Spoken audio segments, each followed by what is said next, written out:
The Model T changed transportation. Yep. The telephone changed communication. Yep. And Elvis Presley, he pretty much changed everything. Yep. 2026 marks 70 years since his first #1 hit, 70 years ago.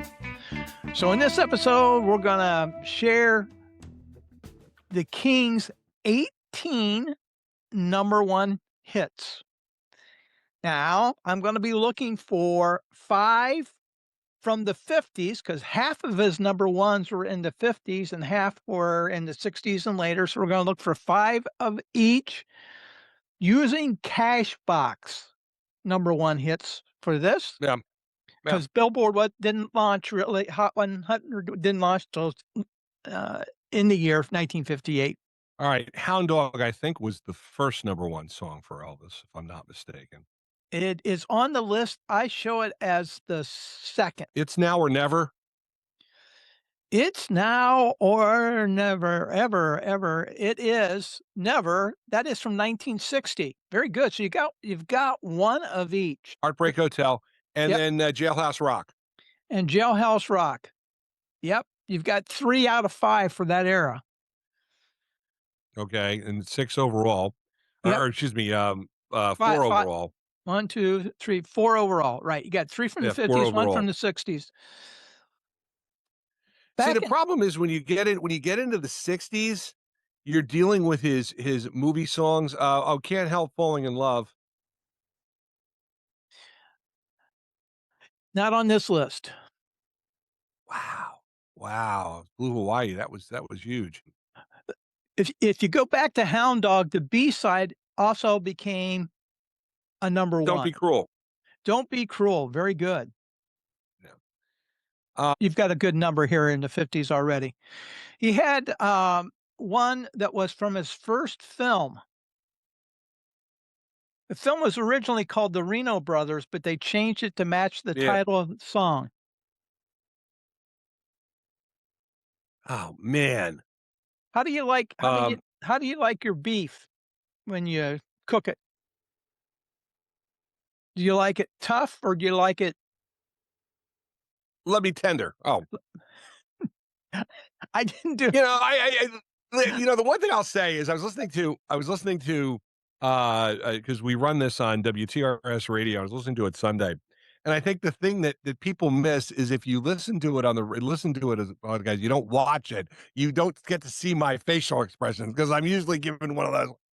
Yeah, when I don't get it right, I react and I'm like, you knucklehead. So I'm just saying that I recommend the video as opposed to the audio. So we're at 6. We're at 6 now, correct? Right. We've already got 5 from the 50s. Let's finish off the 50s and then we'll jump into the 60s. Another #1, the opposite of Too Little is what? Too late. Too little or too much. Too much. Too much. Oh, the song Too Much. Yeah. Yeah. Yeah. This one stayed at #1 for 8 weeks, came out in 1957. It's sort of like if you're in a blender, what are you? Oh, All Shook Up. All shook up. I promised myself very I'd much. write out these clues in advance, and that didn't work. This one I would have never got. It was from the film Loving You. The song Loving You. Well, that was the B-side, actually. The A-side. Oh, wow. Yeah, the A-side was the #1. Loving You. Boy. Let Me Be Your Teddy Bear. Oh, yeah, Teddy Bear. Oh, yeah. I listened to that one this morning. It still isn't one I was familiar with. And then the final one in 1958, the opposite of Do is Don't. Again, not one that I was really familiar with. Let's just very quickly sum up. We're going through Elvis's #1 hits from the 1950s according to Cashbox. Here we go. Heartbreak Hotel, Hound Dog, Don't Be Cruel, Love Me Tender, Too Much, All Shook Up, Let Me Be Your Teddy Bear, Jailhouse Rock, and Don't. By the way, after we get through the A challenge, I got a great B-side for this episode, and I'm gonna ask Trip about, what happens when he's on the air when there is some serious breaking news. All right, let's get back to our challenge. We're into the 60s. He had 9 more number ones in the 60s, and one of them was in the 70s. 8 in the 60s, 1 in the 70s. You've already got one. It's now or never. Okay, the one in the 70s has got to be Burnin' Love. It is indeed Burning Love. Yeah, it's Burnin' Love. That was his that was his one big hit in the 70s. In the 60s, In the Ghetto, In the Ghetto, very good. You know who wrote that song? Mac Davis. Mac Davis. So of course, Mac Davis went on to a great career, had a big hit with "Baby Don't Get Hooked on Me," and did movies and television.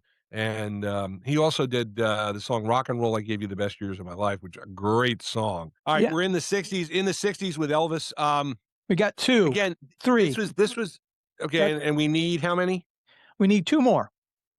I want to say "Crying in the Chapel," but I don't know if that got to number one. It's not on this list. Okay, would have to be a movie song. And I'm trying to think. Oh, Viva Las Vegas. No, Viva Las Vegas was number one. Great song, though. Great song. There's a thing you can do if you get a piece of mail and you don't want it, Return to Sender. return to sender. That was number 1 in 1962. You only need 1 more. Hint, please. If you're with somebody you are not, Without You? are you No. lonesome Oh, are tonight? you lonesome tonight? Yeah. That's Please don't sing. Please don't sing. that's a maximum amount that Trip will allow me to do my singing No, on. do not sing. Please do not sing. Here are the remaining ones for the 1960s, and then we'll get into the B-side. I got a great B-side story for you on this one. Stuck on You was his first one in 1960. That was his first number 1 after his stint in the Army, by the way. Yes, yes, yes. Surrender in 1961. hmm Good Luck Charm. That was in 1962. Then he had a 7-year drought with no number hmm ones from 62 to 69. Of course, he broke that with the aforementioned In the Ghetto. Suspicious Minds. Suspicious Minds. That was the one I was trying to think of. I was trying to think of that, and I couldn't remember that. It's Suspicious Minds. You're right. That's the A side. Before we get to the B side, I've got a couple things I'll share with you a little bit later. Trip's going to share with us what happens when there's a breaking news story and he's on the air. He's also going to share his 3 favorite songs from this episode. It's called Trip's Triple Play. Trip's Triple Play. A little bit of a bonus challenge. Trip, you want to take a guess based upon all 18 of those number ones? What are the 3 most streamed on Spotify today? Hound Dog? Hound Dog is, let me just double check. It's not part of the top 3. It is number 4 on the list. Can't Help Falling in Love. Not on the list. Oh, wow. Um, hmm. Heartbreak Hotel? Not on the list. What was the one that you thought you were thinking of? The very last song we talked about from 1969. Suspicious Minds? Suspicious Minds is number 1. Wow. Number 2 has got a prison theme, Oh, Jailhouse Rock. and number 3 is Love Me Tender. Isn't it interesting that those are the 3 that are the most streamed today? Now let's go to the B side. This is where, this whole B side thing is. There's some people out there that love to talk about B side trivia as we flip over the records from the A side. I got 2 on this one, and the first one goes back to right in the beginning. He had the number 1 hit, Hound Dog, and the number 1 hit, Don't Be Cruel. Well, Don't Be Cruel was originally the B side. to Hound Dog. And there are actually releases of that record where Don't Be Cruel is listed as the A side and Hound Dog is listed as the B side. It's sort of seen as a double A side, but it's interesting that, the A became the B and the B became the A. Here's the one I really wanted to talk about. He had a song called Separate Ways. This was off of a 1972 single. That was the A side. Mhm. The B side was Always on My Mind. Right. And that was a hit for who on the Willie chart? Nelson. Willie Nelson. Hey, Willie Nelson wrote it, if I'm not mistaken. Well, you know what? I'm looking at it right now. Okay, You want a drum and I'm roll or wrong, you just want probably. me to get to it? It was not written by Okay, Willie all right. Nelson. It was written by Wayne Carson, Mark James, and Johnny Christopher. Of course, Willie Nelson took it uh, all the way inside the top 5, at least on Cashbox. That was in That was '82. his that Willie for Willie Nelson, that was his biggest hit.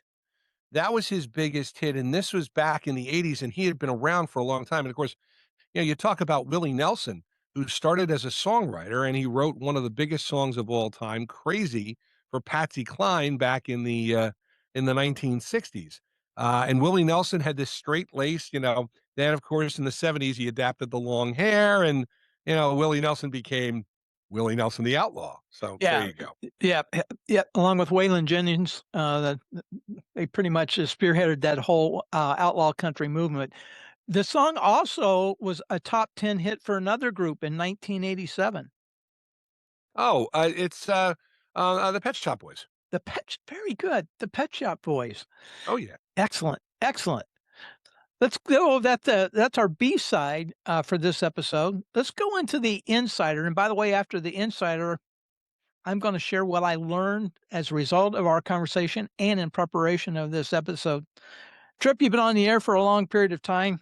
I'm just curious. Do you have any stories about when you were on air and there was a breaking news event that really changed, um, forced you to pivot for that episode? All right. The first one, though, it was the last day I was on the air at our radio station, WRDL. I was doing my last shift, and the news that the Pope had been shot broke. Oh, So in the middle, I'm doing this last I had planned this last half hour of songs, and I was playing this. In the middle of this, I had to read the story because it was on AP Wire that, the Pope had, been shot. And I remember saying at the time, I'm saying, "I this is a celebration, it's the end of, 4 years, but, real life intrudes on us." I said something along the lines like that. And over the years, I have been on the air. I was on the air when Thurman Munson, died in a mm, plane crash. And that yeah. was the first time I was on WDIF. I was on Afternoon Drive, and I remember just staring at the newsman, Dave Isaacs, and I'd moved ahead with the next spot, and I was just like, "Wow." That was the first time I was really on the air when breaking news happened. And then the other story that I'll remember is, Superstorm Sandy, in 2012, and we saw this coming. We knew it was coming. We made plans, and I ended up going to the radio station Monday, and I ended up never leaving it until early Tuesday morning. I remember being on the air. I was on the air from like 4 a.m. until 10, and we could see the videos when morning broke, and you could see the videos of the ocean had breached into the bay in Mantoloking. Basically, it had washed away a bunch of houses, and that was heartbreaking to see. And then I was on the air with the morning person there, and she and I started talking, and that's when again she started crying and I started crying on the air live. And it's tough, and I've been involved in that. We had a hurricane here, and we lost power to the radio station for 3 days. We had a generator, so we were on the air, but, there was no air conditioning, so it was just unbearable and, of course, tough to sleep at night. I recommend folks, if you wanna find out about what it's like, Rick Sklar wrote a book called Rockin' America. Rick Sklar is the program director of WABC, and it talked about how they dealt with John F. Kennedy's death. And this is a radio station that plays top 40 music. It's up tempo, blah, blah, blah. Well, radio stations immediately pivoted. They were playing down music and classical music just because of the mood of the country. And you then had to pivot. When do you go back to regular programming and that kind of thing? And I mean, with television, you're covering the story. But with radio sometimes is a diversion. And that's what you tune the radio in for. And you don't necessarily want to hear more doom and gloom. And you don't want to hear, you kind of want to get away from it. So that's a big question. And again, you kind of deal with it now more so. You have smartphones, social media, and people find out about things, not necessarily from the radio. Although again, radio still has an immediacy, and radio is still there. You can listen to a battery powered radio. You can't necessarily watch television if television doesn't work like that, especially with digital now. Listeners, I'm interested in knowing that if you can recall any breaking news that you happen to have picked up the news from a radio broadcast, and if so, do you remember anything about that broadcast? I will tell you. One more thing, real quick. We were doing a thing on Elvis, right?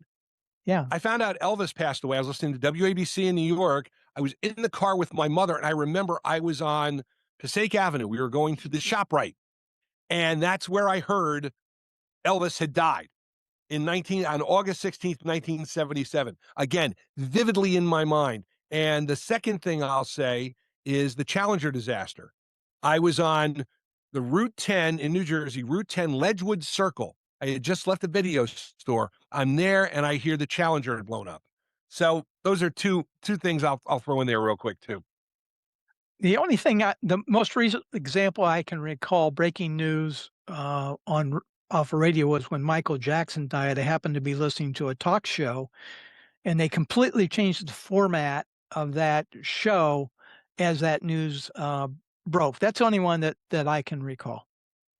Recently.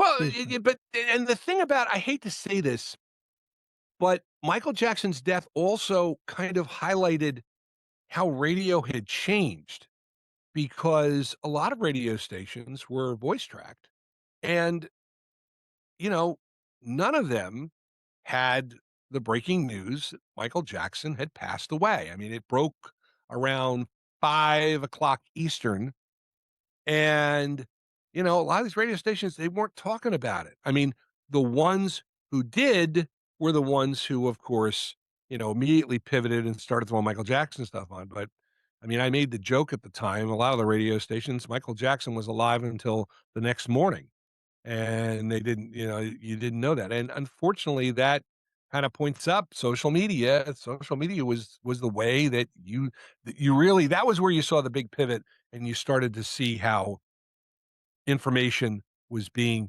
disseminated. Well, we're going to make a transition from the insider segment over to the confider segment, where I share some things that I learned as a result of getting prepared for this episode or during this episode. Listeners, let us know what you learned from this episode. I'll also give Tripp a chance to share if he picked up anything. I only had a few from this one. Number one was that he had that 7-year drought in the 60s. From 62 to 69. That's quite a drought for somebody as iconic as Elvis. I hadn't realized it was that long. I always thought that Always on My Mind was a Willie Nelson song. I didn't even know that Elvis had done it, like 12 years earlier or something to that effect. And I was also just reminded the extent of just how big he was in the 50s. He had 9 number ones in just 3 years. Pretty incredible record. Tripp, you got anything? I thought your intro said it best about Elvis. The Model T changed transportation. Elvis changed rock and roll, changed the trajectory of rock and roll. And it is true. And the thing about Elvis is, you talk about that 7-year drought. The problem was Elvis became somewhat of a parody of himself.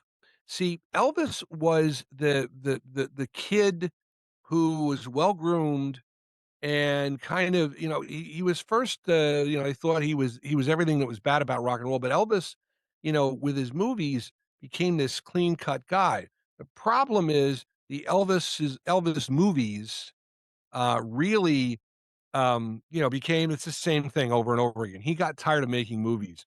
And I'm talking about movies, and you just kind of wonder what would have happened, what could have been. You do realize that Elvis was who Barbara Streisand wanted to play the lead co-lead character in A Star Is Born. And Elvis wanted to do the movie. Colonel Tom turned it down. And you just kind of wonder, had Elvis done that movie, what could have happened? Because Elvis would have I mean, I guarantee you Elvis would have been, um I think there would have been a different perception, and you never know what would have happened to Elvis, Well, at that's that point. Trip. I got to tell you, that's something that clearly I did not know. Of course, Chris Christopherson was the one that was the Yes. co-star of Yes, that, and Christian incredible, and incredible. The problem Colonel Tom had is, it was a washed up, character, and they felt it was too close to home, but Elvis said he wanted to ch Elvis wanted to do a dramatic role. And he tried to do that latter part of his movie career, and people just wouldn't accept it. And, you talk about that 7-year drought. Remember, the 1968 comeback special for Elvis Presley was huge because he got back to his roots, which was music.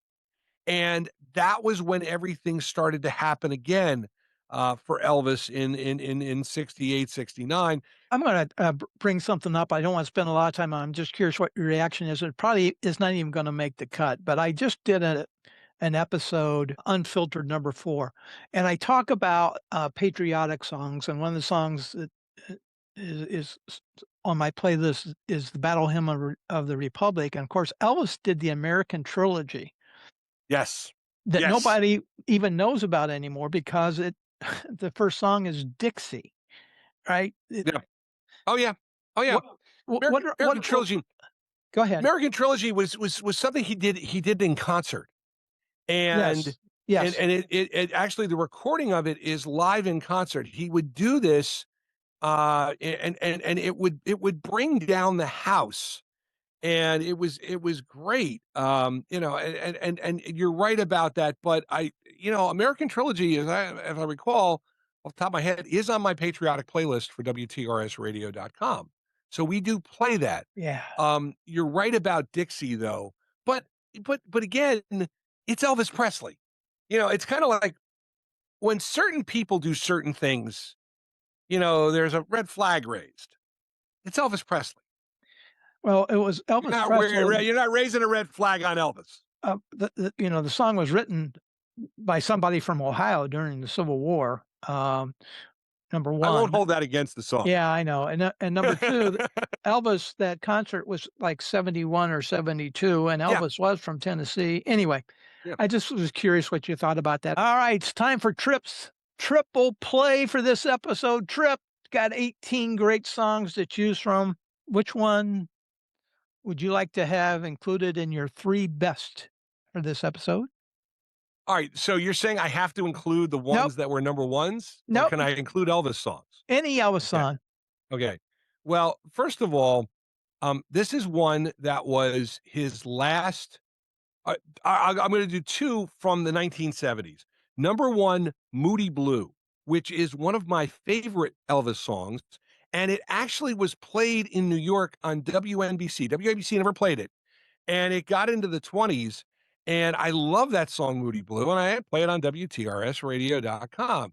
Okay. Second is the song that was on the charts the day Elvis died, Way Down.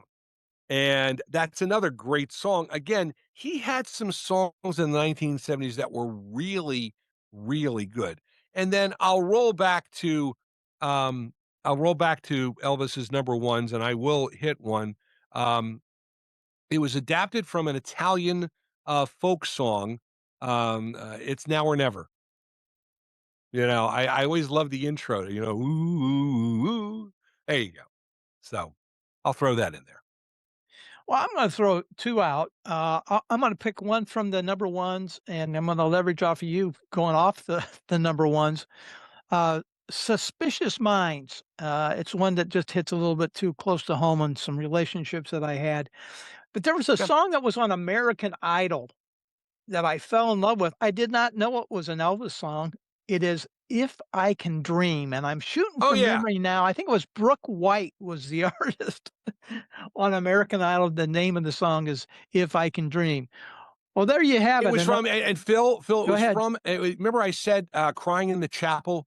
I'd mentioned that during we were trying to figure out the songs. In Yep. 1965, he released a gospel album, and If I Can Dream was on that, and so was Crying in the Chapel, and that was somewhat of a comeback for Elvis because a lot of people it was kind of out of the box, but Elvis went back to his roots, and a lot of people, a lot of true Elvis fans love that one, and If I Can Dream was one of those songs.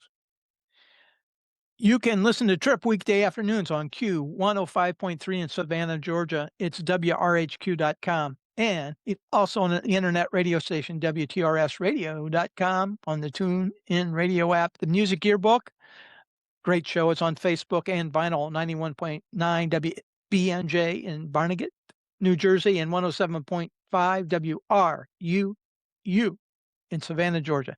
Thanks for joining us. Keep those music memories spinning by watching one of these videos right here. Until the next time, let's keep the coffee brewing and the conversation flowing. Thanks for joining us.